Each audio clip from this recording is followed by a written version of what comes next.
Greetings, everyone. I'm Shannon Biggs. I'm the director of the US-based organization Movement Rights. We work at the nexus of rights of nature and indigenous rights, and I'm also part of the Global Alliance for the Rights of Nature. I'm sorry I'm not here with you right now. I will be joining the call a little later, and I wanted to share my thoughts on rights of nature as system change, something that Garn shares in common with the work many of you are doing in your movements.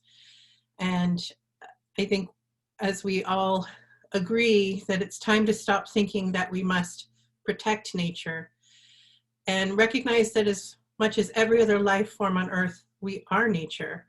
We can't separate ourselves from the water we drink or the food we eat or the air we breathe any more than we can care for just a single leaf on a tree. And yet human law almost everywhere defines nature as property to be owned, commodified, and destroyed at will for human profit. Most of the destruction of Earth is sanctioned by law, from blowing the tops off of mountains for coal, to the fracturing of the Earth for natural gas, to clear-cutting the Amazon and displacing indigenous communities. In so doing, we're defying the natural law that governs the planet's life systems. Climate disruption is the direct result of human activities pushing beyond the limits of the natural order and natural law.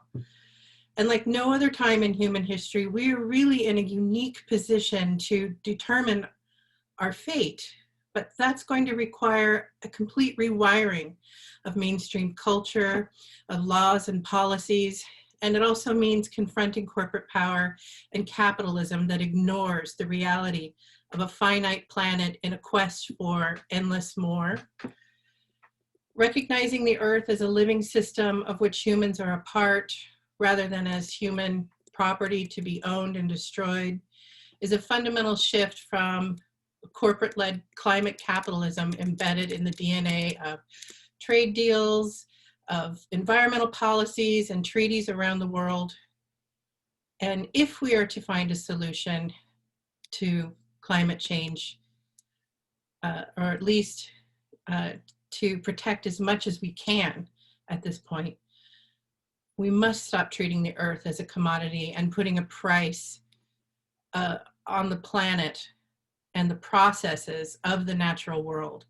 If we are to avoid and avert the worst impacts of the climate crisis and move toward a planet in balance, we must challenge the idea that the Earth's living systems are property, and we have to change our legal frameworks to adhere not to those ideas, but to the natural laws of Earth, that we are not separate, that we are in fact part of the natural law. We have to align human laws with the laws of nature. And there is no time left to tinker at the margins.